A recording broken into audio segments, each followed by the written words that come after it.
While I was in the halfway house, I somehow got permission, and I had to like go to the commissioner basically to go play semi-pro football. Like while I was in the halfway house, like that the COs were like, nope, the house manager, nope, the unit manager, nope, all these people are no, no, no, no. I'm like, well, fuck it, you know what I mean? I want to write a letter to the commissioner and be like, hey, this is part of my rehabilitation, you know what I mean? Like I need sports in Mm, my life, and he approved it, man. So next thing you know, my little brother's calling me and he's like, hey, this guy owns a semi-pro football team. He lives right near that prison. He said he's willing to pick you up and drop you off as long as you play for his team. And I was like, what, really? Shout out Jim Harmon if you're listening. Yeah, and the Wolfpack, New Hampshire Wolfpack. So that's what happened. Basically, this dude ended up would sign me out of the halfway house, and I'd go practice, and he'd drop me back off. He signed me back in, and like the games. And now I'm like, I got to go to Connecticut or Maine or out of state to play a game, right? And like I'm technically a prisoner, and like they're like, yeah, we got to make sure you let us know where you're going, like because you're not supposed to leave state. So had to get special permission for that too. I did get that permission granted, and yeah, man, I'm working as a chef at Longhorn.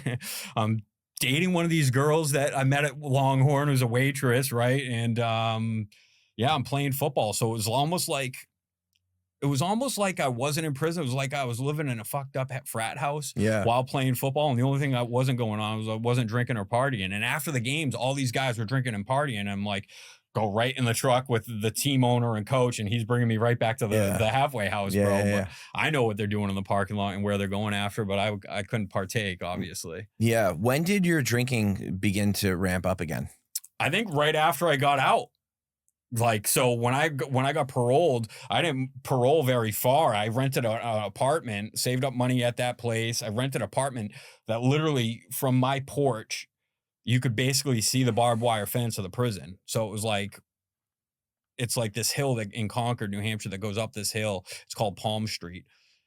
And it's like elevated at the top of the hill. And if you look from my porch, you could see like through the trees, the barbed wire in the backyard of H building in Concord, New Hampshire State Prison for Men in Concord.